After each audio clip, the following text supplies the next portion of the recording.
Vamos a comenzar. Les decía que hoy en Viernes de Ciencia, hoy en Viernes de Ciencia 2024, nos toca hablar de lobo al perro, cómo se crearon las razas. Esta presentación va a tener tres fases, ¿sí? Vamos a hablar primero de los antecedentes,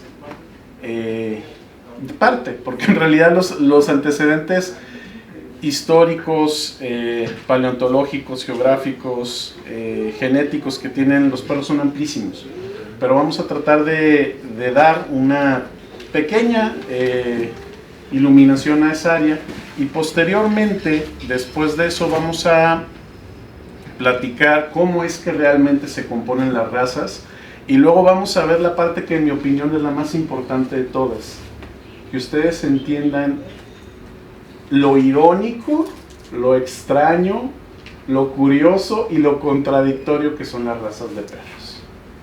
¿Sí? Entonces, sin más preámbulos, bueno, comenzaremos, y más adelante, como les menciono, terminando la sesión, espero que tengamos la oportunidad de hacer una retroalimentación sustanciosa. Bueno, lo primero, tenemos que discutir, perro y lobo son la misma especie, ¿sí? Hoy en día se sabe que, de hecho por eso tiene este nombre científico, Canis lupus familiaris es simplemente la porción de los lobos que en su momento fueron domesticados. Hay muchas personas que creen que el perro y el lobo son especies distintas. La realidad es que no. Son la misma especie, solamente que tenemos la población silvestre, que es la lobuna, y la población doméstica, que es el perro. Este fenómeno de hecho se repite con todos los animales domésticos que tenemos, más o menos, porque algunos exponentes ya desaparecieron, pero por ejemplo tenemos al jabalí y tenemos al cerdo, se tenía al uro, que era el bovino por el cual se generaron los toros y las vacas domésticas, pero desafortunadamente se extinguió. Y así podemos ver que tenemos la versión doméstica y la versión silvestre. Entonces hay que entender de entrada que perro y lobo son exactamente la misma especie. Por eso es muy fácil cruzarlos, y por eso la descendencia híbrida, los perros lobos son completamente fértiles y funcionales. Entonces, ¿qué es lo que nos va a hacer diferenciar entre los linajes de lobos? Bueno, que tenemos que entender que el lobo como especie es una especie que se distribuyó por todo el planeta. Y entonces existen diferentes subespecies de lobos. Tenemos, por ejemplo, lobos indios, lobos euroasiáticos, norteamericanos, chinos, y que muchos de estos linajes terminaron generando las especies que hoy en día conocemos. Esto es muy importante mencionarlo por un detalle. La domesticación del perro no fue un fenómeno único, fue un fenómeno que se repitió múltiples veces en diferentes lugares y anacrónicamente. ¿Qué tan anacrónicamente? Porque aquí, cuando hablamos de un anacronismo, hablamos de desfases de tiempo, ¿no? Vamos a encontrarnos que ha habido procesos de domesticación del perro identificados hace 40,000 años, 30,000 años, 20,000 años, 16,000 años, 10,000 años, 8,000 años, y por ejemplo en el continente americano 5,000 y 4,500 años. ¿Sí? Entonces, vamos a entender que el humano en una población tuviera contacto con alguna subespecie de lobo, y que después de un tiempo y de ciertos factores esto favoreciera que se generara un proceso, un fenómeno de domesticación, no fue solo un evento aislado, sino un evento que se realizó múltiples veces en diferentes locaciones y en diferentes tiempos. ¿Sí? Eso es lo que hay que entender. Y que los perros que actualmente tenemos son resultados de las cruzas de muchos de esos procesos, ¿sí? Salvo algunas razas que son un poquito más antiguas. Razas antiguas tenemos, las más antiguas siempre, para su información, son las razas asiáticas. Las razas asiáticas y los perros que se encuentran en la franja ártica son los animales dentro de los perros, las razas más antiguas, ¿sí? Para que se den una idea, un afgano tiene aproximadamente 6.000 años de ser afgano, ¿sí? Entonces, aquí vamos a empezar a ver algo. Como les digo, la dinámica de esta plática es amistosa, entonces vamos a empezar a cuestionarnos un par de cosas. Primero tenemos al lobo, ¿sí? Y la pregunta es, bueno, ¿cómo de este animal? Porque es una presentación, corazón, no es video. Sale todo esto, me encantaría animarlo, creo que ya hay IAs que lo hacen, pero no soy versado en las IAs, entonces todavía no puedo hacer que las imágenes se muevan, pero es una gran propuesta para posteriores presentaciones. Gracias, corazón. Entonces, aquí el punto es entender que de esto salió todo esto. Y claramente, o sea, omitiendo aquí al Alaska o Husky, a veces los confundo. Fuera de eso, todos los demás fenotípicamente, o sea, morfológicamente, son bastante distintos, ¿no? Entonces nos tendríamos que preguntar cómo sucedió todo esto. Entonces esa va a ser la meta de esta sesión. Entonces vamos a tener que hablar de un concepto que se llama síndrome de domesticación. Aquí precisamente el encargado de estas pláticas, Alejandro, me decía al principio, antes de comenzar la presentación, oye, es que yo escuché unos estudios de domesticación que se hicieron con zorros. Les voy a explicar cómo actualmente nos vendieron la idea, cómo actualmente se conoce la situación. Resulta que hubo dos grupos de investigadores que querían saber qué tan rápido se podía domesticar un animal. O sea, entiéndase, pensando por ejemplo en el jabalí, qué tan rápido de un jabalí puedo sacar un cerdo, ¿sí? Entonces decidieron tomar otro canino diferente al perro y al lobo y hacer un proceso de domesticación. Entonces decidieron utilizar al zorro. Estos estudios se realizaron en dos locaciones. Hubo estudios de esta índole en Canadá y en Rusia. En ambos llegaron a conclusiones muy interesantes, porque se dieron cuenta que si ustedes empezaban a seleccionar los animales que tendían a ser más amistosos con el humano y no más nerviosos o más agresivos, estas características con las generaciones se iban acentuando. Y además de eso empezaban a aparecer algunas características físicas que cambiaban radicalmente a los zorritos, porque podían pasar, vamos a ver ahorita, si quieren mejor, una imagen dice más que 1000 palabras, ¿no?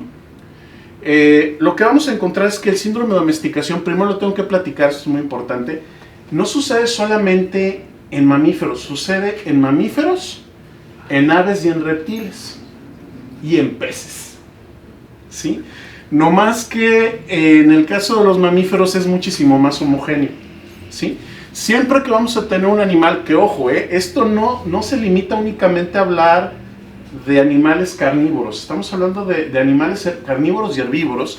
Cuando un animal entra en un proceso de domesticación van a pasar cosas muy curiosas. Lo primero es, se les va a reducir el tamaño del cerebro, ¿sí? Los perros tienen menos masa cerebral que los lobos. Va a haber una reducción del largo del hocico, las orejas se van a empezar a caer, los cartílagos de la espina, que normalmente son colas caídas, van a torcerse y van a tender a ser hacia arriba, ¿sí? Va a haber una disminución en la talla, y si había, por ejemplo, dimorfismo sexual, el dimorfismo sexual es que hembra y macho no tengan las mismas características. Los síndromes de domesticación hacen que tiendan que sean más o menos del mismo tamaño, tanto hembra como macho. O sea, siempre los machos, por las cuestiones de la testosterona, tienden a ser un poquito más grandes, pero la diferencia ya no es tan radical, ¿sí? Por darles un ejemplo radical, pensemos por ejemplo en las morsas. Las morsas, una morsa macho pesa 10 veces lo de una hembra, ¿sí? Entonces, ese tipo de fenómenos se disminuyen o se atenúan con el síndrome de domesticación, ¿sí? ¿Qué es lo que se descubrió con este tipo de estudios? Que en la medida en que se seleccionan animales cada vez menos agresivos o que están menos nerviosos hacia el contacto humano, se acentuaba un comportamiento como de cachorro, ¿sí? De hecho, esa es una cuestión muy interesante. Psicológicamente los animales domesticados están como infantilizados, ¿sí? También empezaron a aparecer en este tipo de estudios animales zorros que presentaban patrones de manchado, como por ejemplo el border collie, o la cola enroscada, como en este caso, o incluso fenómenos, por ejemplo, como braquicefalia, o también esto que es lo inverso, que es dolicocefalia, que es tener el hocico más largo, ¿sí? O también esto, si preguntan cuál es la diferencia entre esto y esto, es que aquí están diciendo sobre el largo del hocico y aquí están hablando sobre una condición que se llama prognatismo, que es tener mandíbula de balconcito. ¿Sí? Entonces se empezaron a encontrar zorros que presentaban características muy similares a las de los perros. Entonces tenemos aquí, por ejemplo, el diagrama de un zorro normal y tenemos las características de un zorro domesticado. Hoy en día en Europa, específicamente en Rusia y los países de la ex Unión Soviética, sí es común tener zorros mascota, ¿sí? Entonces, y aquí también algunas características, cambios en la postura, volvemos a los patrones de manchado, la disminución del hocico también. Aquí está muy claro, la disminución de la cola o la cola torcida, ¿sí? Pero aquí una pregunta que sería muy digna de hacer, bueno, sería, a ver, pero ¿por qué aparecen estos cambios? Bueno, muy sencillo. Lo que sucede es que tenemos que entender que esto se va a deber a mutaciones en la cresta neural. ¿Qué es la cresta neural? Bueno, vamos a explicar. Todos los mamíferos iniciamos mediante una fecundación. Hay un óvulo, un espermatozoide, se hace un cigoto o huevo y después de eso, esa célula primordial se va a dividir múltiples veces hasta hacer un nuevo organismo completo. A la par que se van dividiendo y multiplicando las células, van a empezar a diferenciarse a diferentes tejidos. Y uno de los primeros tejidos que se va a hacer es la cresta neural. Ay, perdón, es acá. La cresta neural es la que se va a encargar de hacer el sistema nervioso del animal y otros órganos, como también parte de la estructura de los huesos y los cartílagos. Porque recuerden que toda espina dorsal, todo hueso en algún momento fue cartílago. Pues entendamos que lo que sucede es que hay un cambio en el número de células que componen la cresta neural y entonces hay áreas que se debilitan, por ejemplo las orejas. Las orejas ya no tienen tanto cartílago y en vez de estar paradas de manera natural, se caen, ¿sí? Entonces, la pregunta aquí, bueno, seguiría, nos diríamos, bueno, pero ¿y cómo es que se generaron estos cambios, no? Todo esto son mutaciones. Aquí sí tenemos que hacer hincapié en un detalle sobre el concepto de mutación. Las mutaciones son el fenómeno biológico más frecuente de todo el tiempo. Desde que existe la vida, tenemos mutaciones. Las mutaciones no son malas, porque siempre que escuchamos la palabra mutación, surge en nuestra cabeza dos conceptos que son equívocos. Pensamos que una mutación es algo extraño, ajeno o maligno, y que esto es infrecuente. Y no, resulta que los cambios en el ADN, porque una mutación, según la Real Academia de Lengua Española, es un cambio. La palabra mutación, etimológicamente, simplemente significa cambio. Y aquí lo que va a suceder es que va a haber un cambio en la información genética, y lo que va a haber es que el ADN que está compuesto de estas bases nitrogenadas, adenina, citosina, guanina y timina, que no es otra cosa que la receta biológica que nos constituye, lo que va a pasar es que va a haber cambios en estas bases y las señales que le damos a las células van a cambiar. En este caso, ¿cuál es la señal? Volviendo al tema con la cresta neural. Muy sencillo, el acomodo de esas células de la cresta neural va a cambiar y también la cantidad de células que lo componen. Entonces, esos cambios en la proliferación de las células es lo que al final va a terminar haciendo al feto diferente y nos va a llevar a lo que estamos viendo aquí, ¿sí? También nos vamos a encontrar algo muy interesante dentro del proceso de domesticación. Va a haber un cambio Porque, por ejemplo, no sé si se dieron cuenta, aquí en esta diapositiva está, pero me iba a esperar a adelantarme un poco. Aquí ven que aquí hay unas gráficas, ¿no? Estas gráficas. Bueno, estamos hablando de niveles de hormonas, ¿sí? Y lo que nos encontramos es en lo siguiente.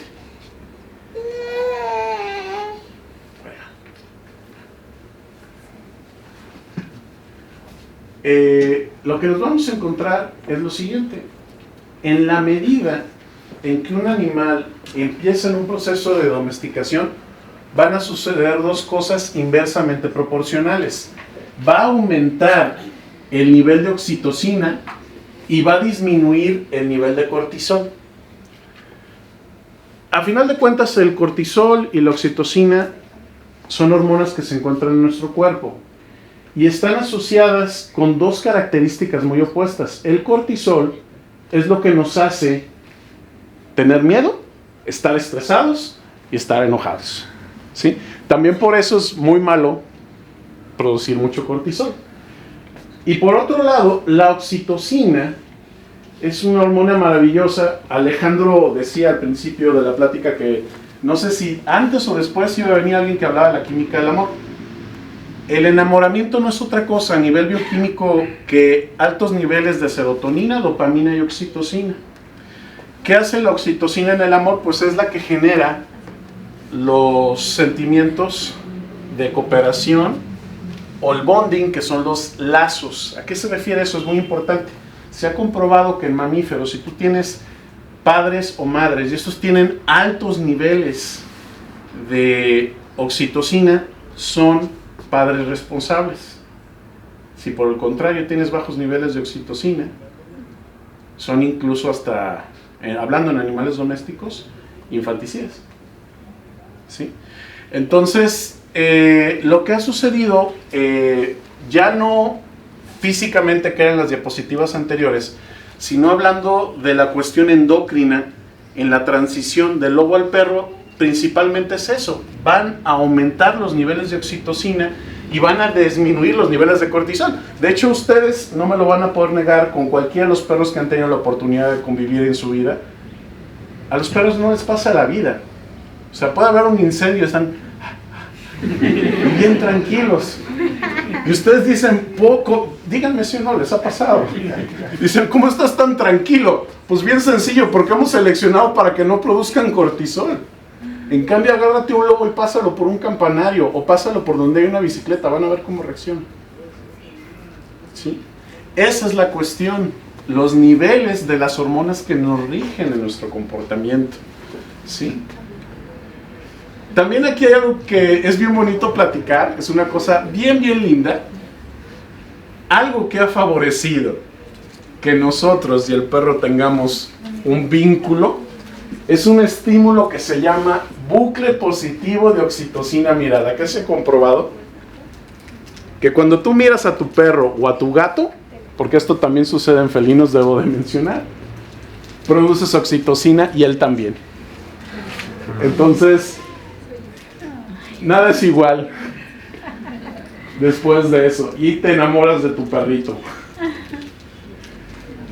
Ahora, si hablamos del momento y de la ubicación de la domesticación, nos vamos a dar cuenta que esto es exageradamente incierto e impreciso. Hay un montón de evidencia en un montón de lugares en diferentes tiempos, como previamente les adelanté, ¿sí? Y este es un ejemplo de un hallazgo que se me hace muy bonito. Ojo, porque aquí tenemos que empezar a entender algo, esto es muy interesante. Lo que hizo que la sociedad se formara o se constituyera como tal fueron dos fenómenos principalmente. Lo que hizo que cambiáramos de ser grupos familiares pequeños de nómadas a volvernos sedentarios fue la domesticación de plantas, alias la agricultura, y la domesticación de animales, alias la ganadería. Pero ojo con este detalle, estamos hablando de herbívoros, rumiantes. La domesticación de estos animales coincide con la formación de la sociedad. Eso es más o menos entre hace unos 10.000 y 12.000 años a más tardar, ¿sí? Que fue cuando empezaron las culturas como los sumerios. Estamos hablando mucho más atrás que los egipcios, ¿sí? Y hay varias evidencias de diferentes momentos de este inicio de trabajo entre los protoperros y el hombre, ¿sí? Estos son, por ejemplo, unos petroglifos de Arabia Saudita, que curiosamente, porque uno, bueno, podría pensar, si eres algo crítico, ¿cómo sabes que estos animales que están en la figura están ayudando al cazador y no simplemente están ahí como, no sé, los perros en la sabana? ¿Sí? Esa sería una pregunta bastante correcta, ¿no? ¿Qué es lo que se ha dado cuenta? Que muchos de estos petroglifos, no solamente el cazador no está con otra criatura, sino que además está alrededor de estos perros. Y este es un detalle que yo adoro y que se me hace maravilloso y que por favor guárdenlo en su subconsciente. ¿Qué creen que es eso? Correas. O sea, quiero dejarles esto bien claro, bien claro. Un aborigen, claramente desnudo, vivo, aproximadamente, no sé si lo han notado, o sea, claramente esta es perra, este es perro, esta es perra, este es perro. En ellos no vamos a profundizar. Entonces, el detalle es que hace 10,000 años un cazador desnudo a los perros, porque no son todos si se dan cuenta, pero probablemente estos eran los más alborotadores, les ponía correa. ¿Cómo es que ahorita la gente duda en poner correas? Es una costumbre de hace 10,000 años, por el amor de Dios. Pónganle correa a sus perros. No importa la talla. Si preguntan, curiosamente, se tiene identificado el probable perro que estamos viendo aquí. Este es un perro de Canaán, ¿sí? Es una raza de las más antiguas que existen. Se remonta a aproximadamente unos 6,000, 7,000 años. Y ustedes dicen, bueno, ¿y cómo creen que es él? Pues muy sencillo. Vamos a ver algunos patrones, ¿sí? Orejas paradas, orejas paradas. Cola, cola. Y esto que ustedes ven aquí no es el esófago o su estomaguito, son las manchas del lomo. ¿Sí? Curiosamente.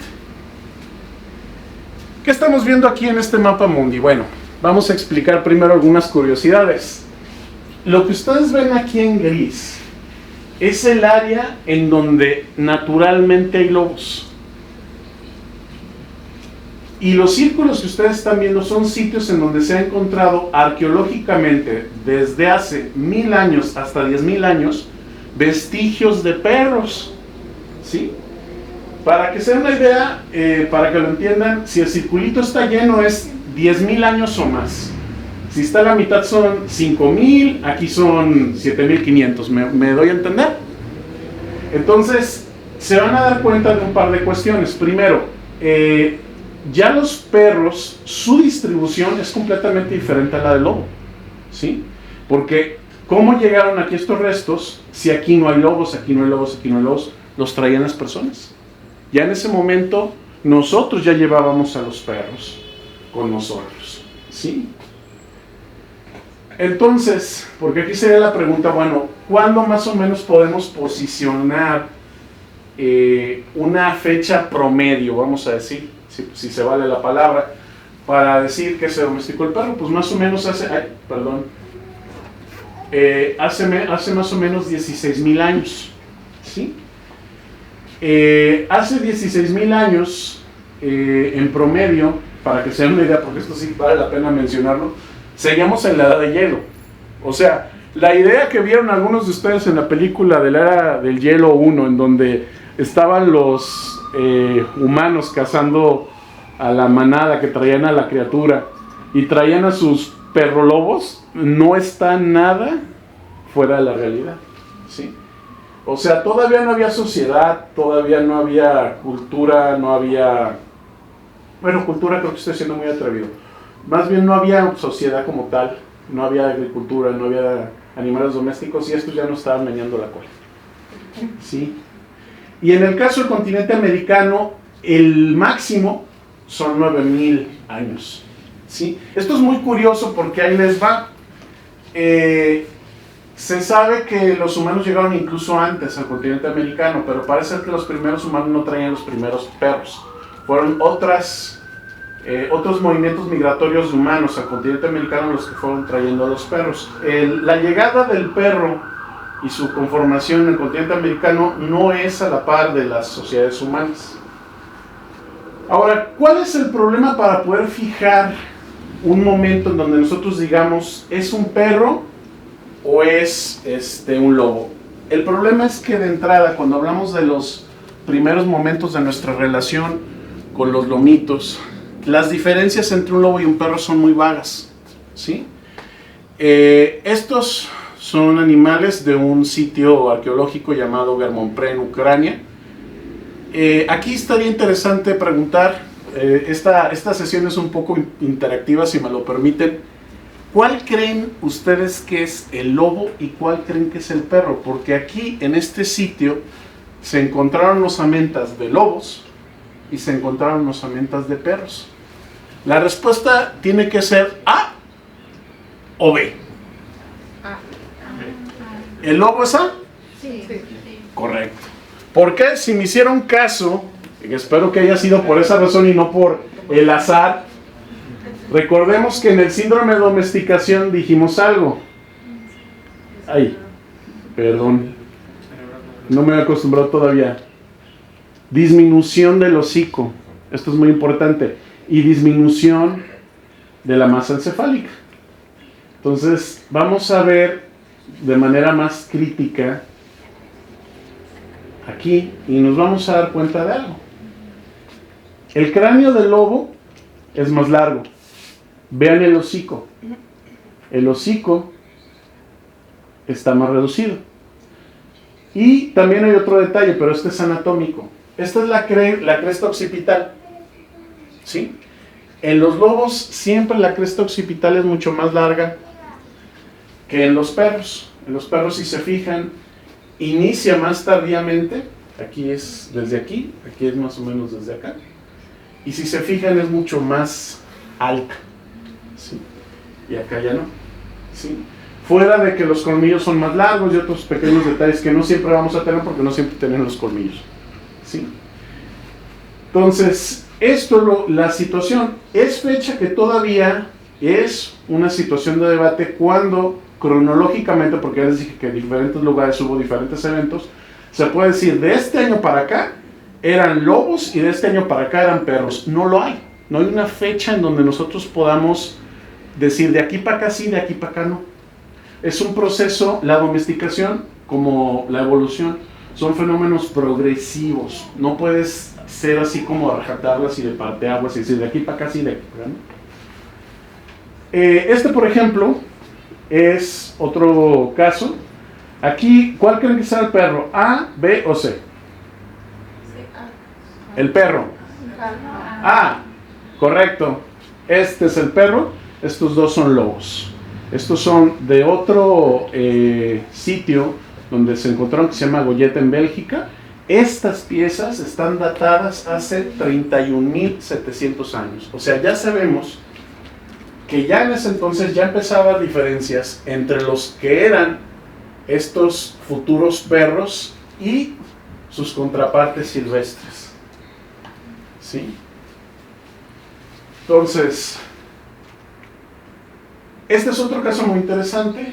Este es el nombre de una ciudad en Siberia. Aquí nos vamos a encontrar aquí en la parte esa de Rusia donde hace un frillazo monumental que hasta ciertos rusos les da frío. Y ahí había un sitio que se llama Urspouli y ahí se encontró lo que eran comunidades de lo que actualmente serían, por ejemplo, los Inuit de Alaska. ¿Sí? Y entonces aquí no solamente se encontraron los vestigios, se encontraron una comunidad. ¿Sí? Y varios estudios mencionan que hay algunas claves de este lugar que llaman la atención. Primero, en este lugar los perros eran sacrificados, comidos y enterrados. Y no se sorprendan, era parte del proceso. También en México comimos perros prehispánicamente hablando. no es de sorprendernos. No por nada los perritos de Colima están cebados, es en serio, por eso están en esa forma regordeta. Y, ay, se me está acabando el... ah, no, ahí está. Y pues bueno, lo que era los primeros usos zootécnicos, los primeros trabajos que teníamos con los perros, pues fue cacería y también fue trabajo. Fíjense, aquí esto está súper interesante. Estos son 10 de las más de 100 osamentas que encontraron de perros. Aquí dicen que ya eran perros porque ya había este proceso donde se encontraban esas características de la disminución de la cresta hiláquea, la reducción del hocico. Y también se encontraron, esto que ustedes ven aquí es el mango de un cuchillo hecho de una de las astas de un reno, ¿sí? Y aquí tallado es una de las primeras figuras de un perro. Si preguntan qué es esto, es un arnés. El medio de locomoción de estas comunidades era el trineo. Y uno de los primeros usos zootécnicos del perro, después de ser alimento y compañero de caza, fue transporte, medio de locomoción, ¿sí? Entonces, en este sitio no solamente se encontraron osamentas de humanos, osamentas de perros, sino también restos de trineos y de arneses, ¿sí? Y aquí volvemos a la misma bronca. Si hace 31,000 años podías ponerle arnés a un perro, ¿por qué no le puedes poner correa de collar? No sé por qué. Todavía no me lo puedo explicar porque en esta época sufrimos de esa situación, no tiene sentido. Ya lo debimos haber rebasado. Y eso es el diseño que ustedes ven ahí. Este hallazgo se me hace muy bonito. Esta es una de las historias que más me gusta hablar de la cuestión arqueológica de los perros. Este es un hallazgo que se llama el hallazgo de Przemyśl. Este fue en República Checa. Se encontraron 3 perros del Paleolítico y uno de ellos tenía una característica especial, un pedacito de hueso de mamut en la boca. Es ahí. Perdón, no estoy todavía acostumbrado a este apuntador. Esto que ven de aquí no es parte ni del maxilar superior ni del maxilar inferior, es el pedacito de hueso que le pusieron, ¿sí? Entonces, lo que llamó la atención es que este es uno de los primeros rituales que se encuentran con perros.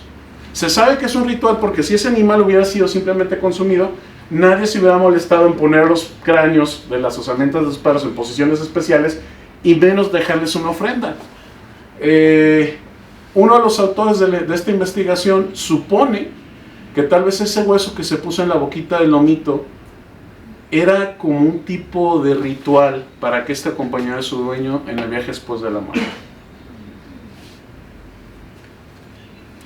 Entonces, hasta aquí, ¿qué es lo que quiero que entiendan o a dónde quiero llevarlos? Primero quiero que entiendan que el perro y el lobo son la misma especie.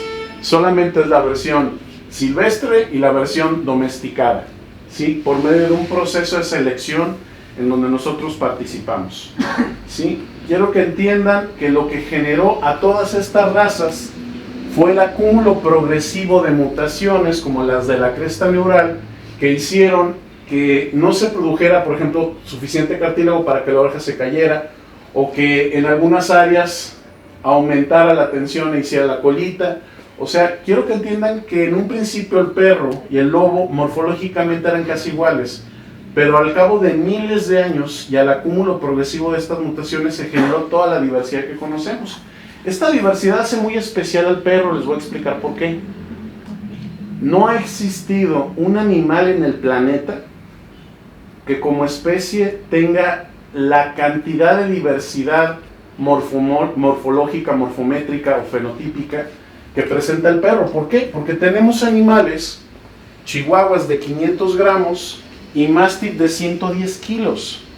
En ninguna otra ocasión vas a encontrar animales de la misma especie en donde uno pese 220 veces lo de un congénere.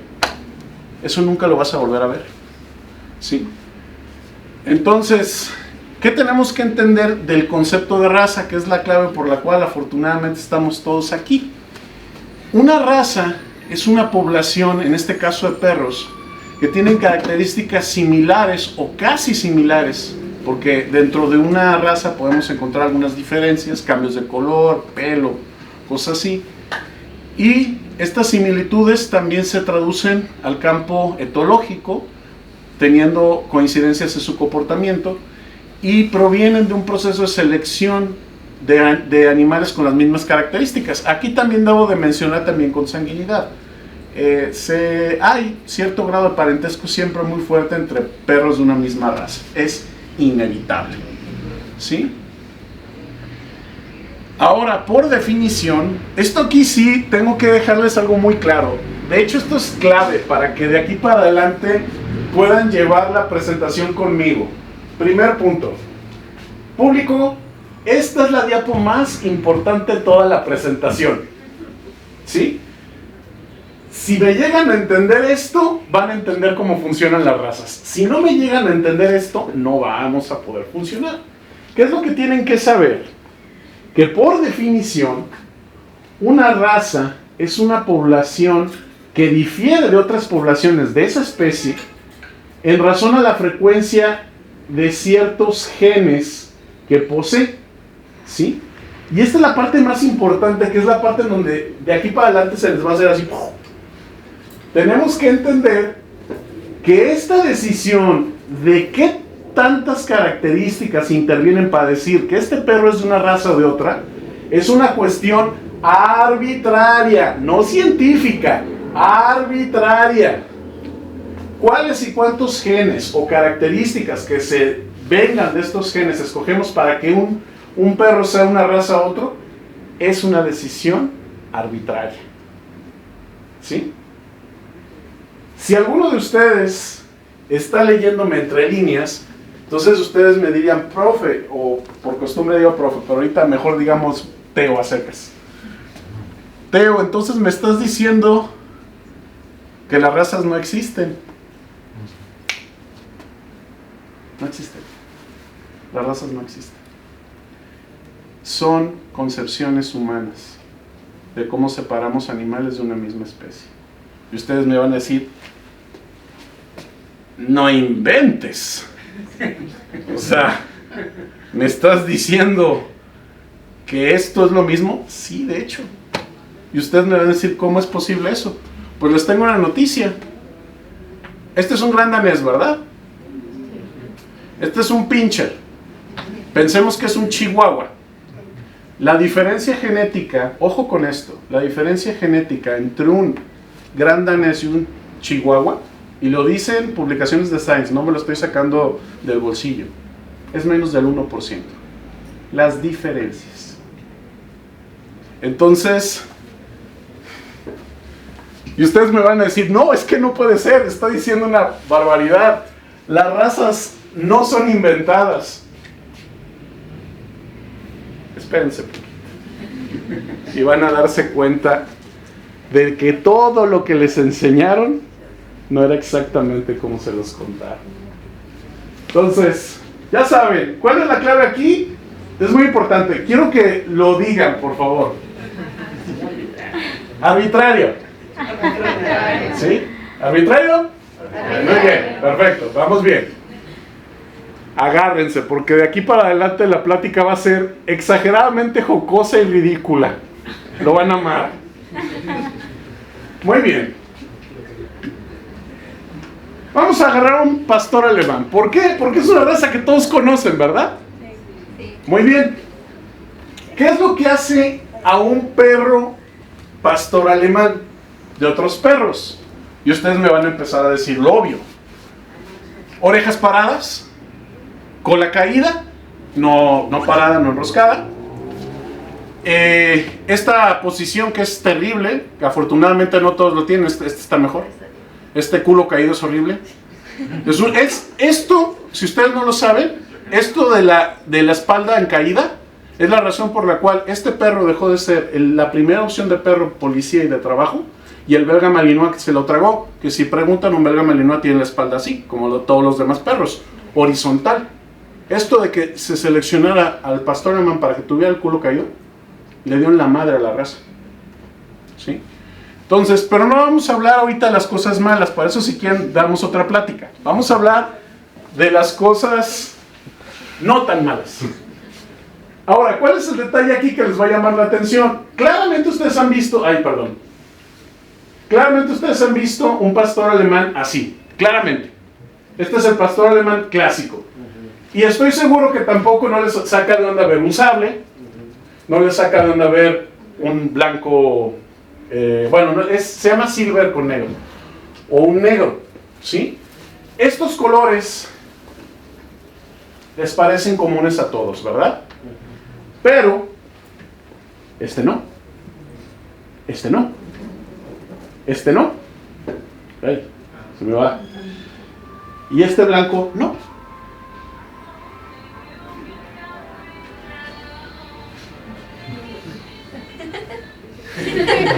Entonces, ¿cuál es el asunto? ¿Qué es, ojo con esto, ¿qué es lo que de facto ustedes institucionalmente reafirman y dicen, ese perro no es pastor alemán? ¿Con base a qué? El estándar racial. ¿Cuál es la principal asociación? Ojo, no es la única. Eso también tengo que hacer mucho hincapié. Es la principal y la asociación más grande de perros, de criadores de perros más que de perros, la Asociación Sinológica Internacional. ¿Sí? Entonces, vamos a irnos al estándar racial y nos vamos a dar cuenta, ojo, esta es la parte que habla de colores. ¿Sí? Dice en general aquí que debe de ser negro o sable o debe de ser golondrina. Eso es lo que dice aquí. Aquí lo que sí quiero hacerles hincapié es esto. Por estándar racial de esta asociación específicamente, el color blanco no está permitido en la raza. ¿Hasta aquí vamos bien? Entonces, eso significa que si yo tengo, porque este es al punto en donde ustedes me van a empezar a entender por qué esta cuestión de las razas son arbitrarias. Yo tengo un pastor alemán porque este gen, el blanco, es recesivo, o sea, se puede esconder, puedes portarlo y no expresarlo, puedes pasarlo a la siguiente generación. Yo puedo tener una hembra de este color, un macho de este color, y me pueden salir cachorros blancos. De entrada no les empieza a parecer disonante que si estamos hablando que tengo un perro de raza pura, 100% alemán, tengo una perra de raza pura, 100% alemana, y los cruzo y me sale un blanco, ¿el blanco no es de raza? ¿No les empieza a hacer algo de disonancia? Como que algo no está cuadrando. ¿Sí? ¿Cuál es la cuestión? Les presento, porque, el American Kennel Club ya permite el blanco. O sea, depende de la asociación. Entonces, si lo pensamos, vean a estos perros, la única diferencia es que esta columna es pelo corto, este es un poco de pelo largo y este es pelo largo. Lo pueden notar ya, ¿verdad? Pero fuera de eso, todos son pastores alemanes, ¿estamos de acuerdo? Y ojo, el blanco, dependiendo de la asociación, es si es o no pastor alemán. ¿Sí? Entonces pongámonos en los zapatos de un criador. Te nacieron pastores blancos y eres criador. Tu genética la tienes desde varias generaciones y probablemente de ahí vayan a surgir muchísimos animales blancos, no solamente uno, van a surgir de manera paulatina a través de las generaciones. Entonces, ¿cuál es el detalle? ¿Este animal es un pastor alemán? Pues sí, pero no me lo reconoce la asociación. ¿Y qué va a pasar? Que aquí es cuando entra el factor dinero. ¿Cómo hago que este animal valga? Pues bien sencillo, creo una nueva raza. No es broma, literalmente los criadores de pastor alemán que tenían perros pastores blancos alemanes que no podían, y hasta la fecha no pueden registrarse por la Asociación Sinológica Internacional, literalmente llegaron con la misma Asociación Sinológica Internacional y dijeron, oye, este es un pastor alemán blanco, ¿verdad? Sí. Ok, no me lo puedes registrar porque es blanco, ¿verdad? No. Bueno, pues ahora se va a llamar no es broma, pastor alemán blanco suizo. Ese es el nombre original de la raza, pastor alemán blanco suizo. Posteriormente se cambió a pastor blanco suizo. Entonces, mi pregunta aquí, a ver si, ¿cuál fue la palabra que les dije hace unas diapos que tenían que saberse? Ah, ok. Entonces, mi pregunta es, ¿esta es otra raza o es un pastor alemán? No, ya no, muchachos, porque legalmente es un pastor suizo. ¿Ya están entendiendo a dónde vamos? ¿Ya se dieron cuenta por qué esto es arbitrario? Entonces, y para que no sea ironía, o sea, fíjense lo mágico que es esto de la sociedad humana. Vean lo conflictivo que somos los humanos para hacer las cosas. La misma asociación que prohibió al perro devolverlo de raza, lo ratificó como otra. O sea, piensen la ironía de esto. ¿Sí? ¿Cuándo se logró el estándar racial de este animal? En 2011. ¿Sí? A principios del milenio no existía el pastor alemán blanco suizo o el pastor blanco suizo. Simplemente eran pastores alemanes blancos que no podía registrar.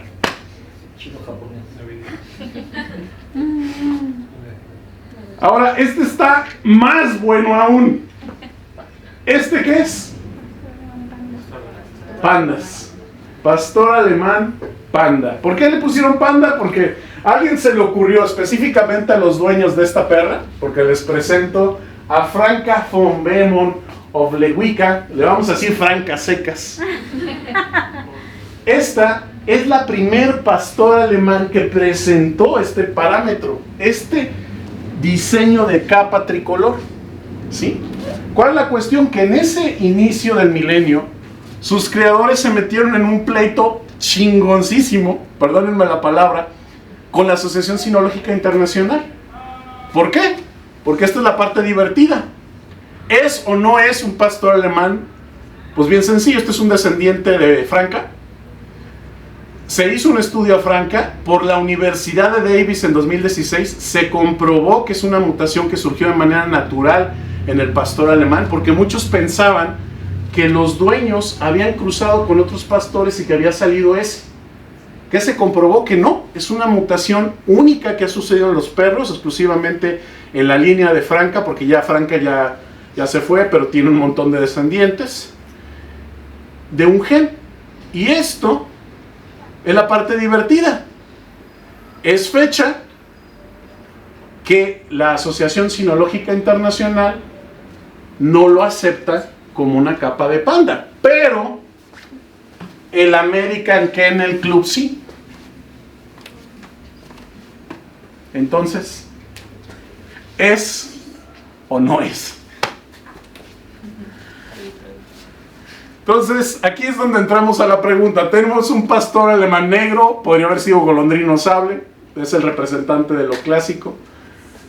Tenemos un panda y tenemos un blanco. ¿Son el mismo perro? Claro que sí. Pero este ya es suizo, este no lo registran y este sí es de raza.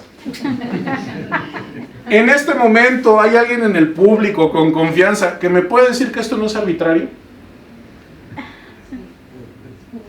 Por favor. Entonces, ¿qué es lo que hace a una raza? Dos cosas. Lo obvio, un componente genético. Este es un diagrama de un estudio de genoma. Existen 4 linajes en los perros. El amarillo es el linaje más antiguo asiático. Este es de pastores, este no me acuerdo cuál es, y este es el de los mastines. ¿Sí? Son 4 genéticas básicas que hacen a los perros hoy en día.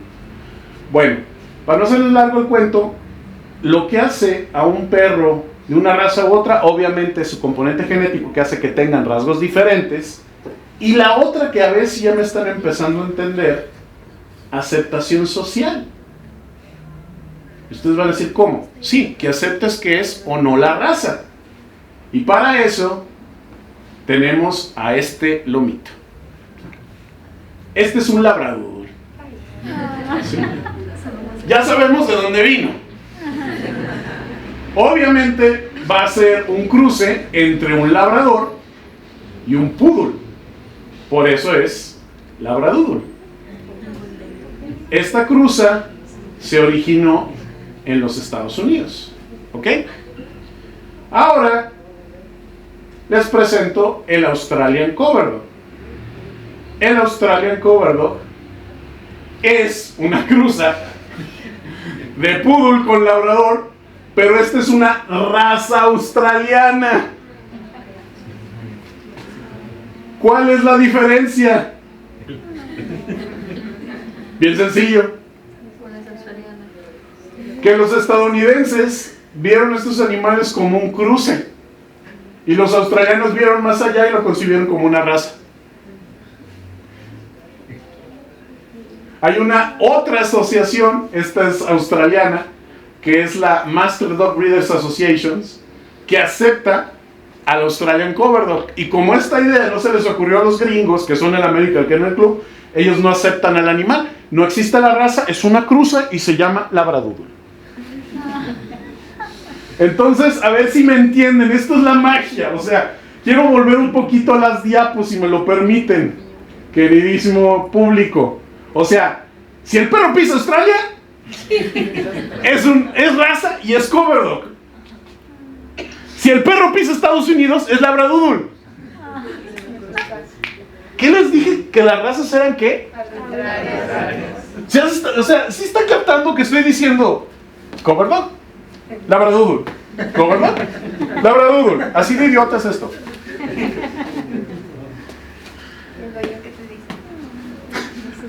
Lo que quieran. De hecho, ahorita en el público la dama me dice, ¿qué dicen los dueños? Bueno, vamos a platicar sobre los dueños. ¿Qué se dice del cover dog? Bueno, primero, nos dicen los australianos, porque dicen, esta es nuestra raza. Obviamente porque recuerden que raza significa dinero. Cuando un animal tiene un registro, vale. Cuando no lo tiene, no vale. El registro es el pedigrí. Entonces ellos dicen, y esto es, ojo, de la página de los creadores de la raza. Los creadores hicieron originalmente el cover dog, porque ellos ya dicen, el cover dog no es una cruza de labrador con poodle, ya tiene todas estas razas. Sí, pero curiosamente, si tú agarras un labradoodle y agarras un cover dog, son iguales. De hecho, más adelante pueden hacer el ejercicio, damas y caballeros, googleen cover dog o googleen labradoodle, les van a salir las mismas imágenes. Entonces, esto, si me lo preguntan, es un intento de decir, ya no le digan labradoodle, porque la mayor ofensa para un dueño de un cover dog es que le digan labradoodle. ¿Sí? Pero aquí el detalle interesante es que la sociedad en general maneja los dos conceptos de manera indistinta. Ellos argumentan que ya se han metido otras genéticas, con la realidad que es el mismo animal. ¿Sí? Entonces, quiero que se den cuenta de algo, a ver si empezamos a desmembrar un poquito esto, los conceptos de la raza. Les estoy diciendo que puede ser de una raza, de padres de la raza, de todas las generaciones de la raza hace, no sé, 300 años o 500 años. Pero saliste con una mutación diferente y ya no eres de la raza. O bien, eres de la raza, pero te cambiaron de locación, ya no eres de la raza. ¿Sí? Lo cual es mágico. Ahora viene el tercer ejemplo que me parece... Ah, por cierto, este es un detalle. Investigando la asociación, me encontré una raza que está en desarrollo que se llama Teodoro.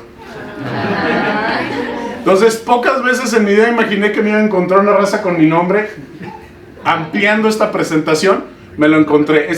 Pueden googlear, no es broma. Si googlean esto y Teodoro, sale el estándar racial. Es como un tacita de té a la australiana.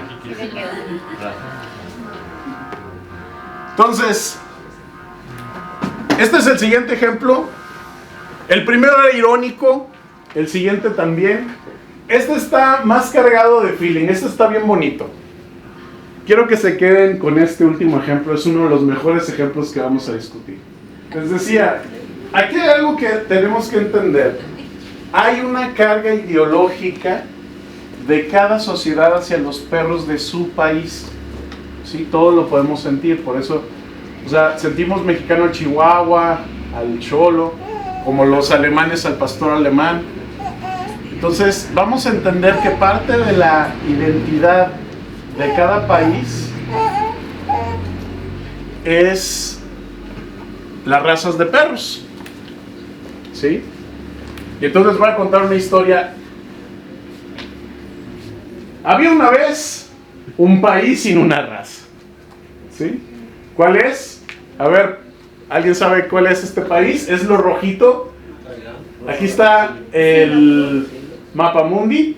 Son estas, este es el área de la parte surasiática. Indonesia, correcto. Indonesia. Créanlo o no, este era uno de los pocos países que no hace mucho no tenía una raza como identidad del país. ¿Sí?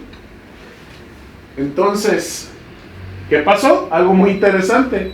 A principios de la década la primera década del milenio, gobierno, porque fue un trabajo en conjunto, porque es una cuestión de identidad. Indonesia dijo, bueno, nosotros como gobierno tenemos científicos y tenemos una sociedad y en conjunto vamos a crear una raza indonesia. Y lo lograron. Se llama Kintamani. ¿Sí? Es este perrito que ustedes ven. ¿Sí? Ahora, ¿cuál es el detalle? ¿A partir de qué razas lo crearon?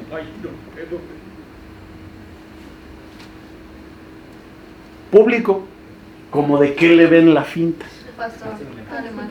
Pastor alemán, no, está muy chico. Husky no. La película. Bueno, pues les voy a decir la verdad. Les mentí. Es pregunta con jiribilla. ¿A partir de qué raza la crearon?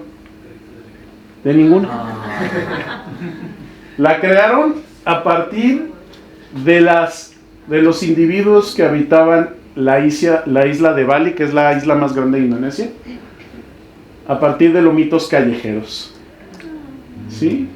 Lo cual, irónicamente, resultó muy interesante, porque si vieron dónde se ubica Indonesia, es un área geográficamente aislada. Literalmente lo dice la palabra, aislada, porque son islas. Entonces, la genética de los animales que se encuentran ahí se conserva de manera muy antigua. Resulta que esta raza está muy cercana al dingo. No es de sorprenderse. Les voy a explicar por qué. Voy a echarme un para atrás muy largo, discúlpenme.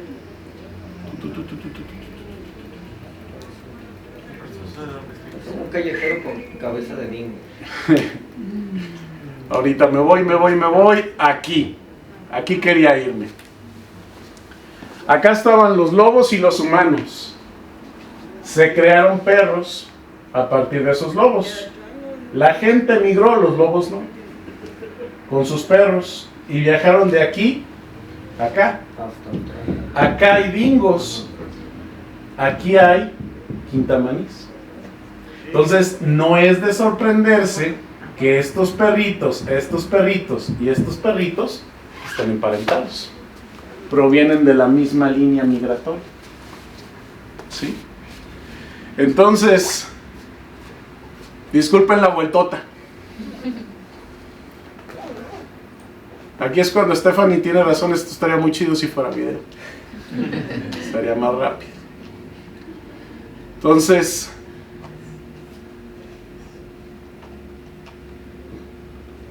aquí nos quedamos. Entonces, fíjense, la raza Kintamani se creó a partir de perros callejeros. ¿Sí?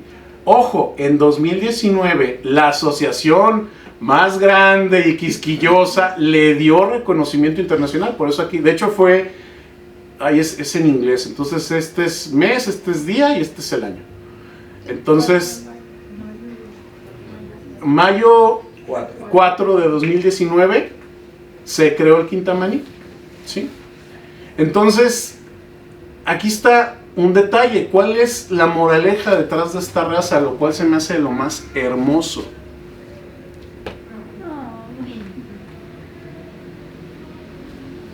que todo perro merece una oportunidad, ¿sí?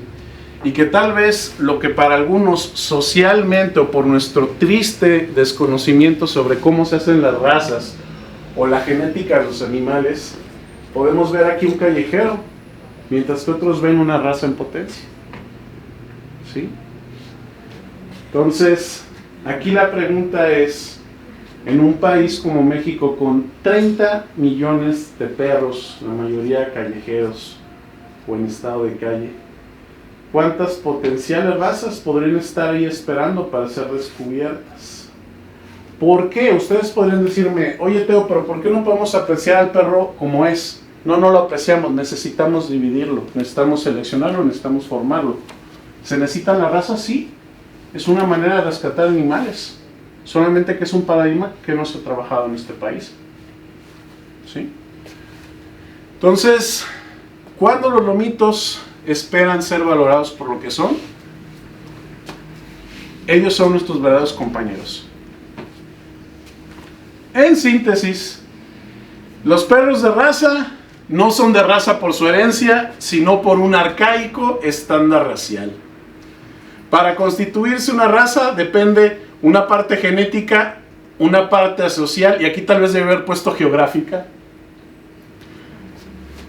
Y acá se pueden crear razas a partir de perros mestizos callejeros, ¿sí? Entonces, ¿las razas existen? Existen, pero solo artificialmente. Es una construcción humana. Inexistentes en la naturaleza, porque si lo analizan, hay especies como el lobo, ya se dieron cuenta que hay subespecies como el lobo canadiense o el lobo indio, pero nunca han escuchado razas de lobos, ¿verdad? No, porque esa es una construcción artificial hecha por nosotros, ¿sí?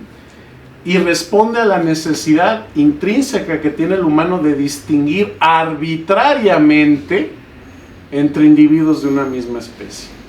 Esto aplica a perros y tristemente a personas. Entonces, ¿cuál es la moraleja? Porque esto sí lo tengo que mencionar. Todos estos perros difieren genómicamente en un 1%. ¿Sí? Entonces las razas son descripciones que nosotros hacemos, separaciones que hacemos para decir que este perro es diferente de este. Pero eso no deja de ser que sean la misma especie. ¿Qué tal? Entonces, gracias.